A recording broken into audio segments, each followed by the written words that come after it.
मुफ्ती साहब मां जमात सां नमाज पढ़ण आयुसि। मुंहिंजी हिकिड़ी रकात रहियल हुई। इमाम साहब आख़िरी रकात में सजदो सहव कयो। हाणे इमाम सां गॾु मूंखे सजदो करिणो आहे या न? मोहम्मद इमरान भाई सांगड़ खां।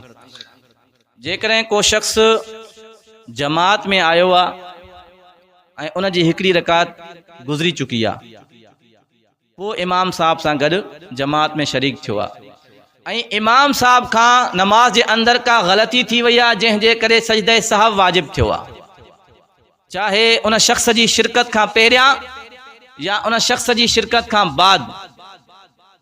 उन खां बाद जॾहिं इमाम साहब सजदे सहव कंदो त इन शख़्स खे बि उन सां गॾु इमाम साहब सां गॾु सजदे सहव करिणो आहे, पर सलाम नाहे फिरणो।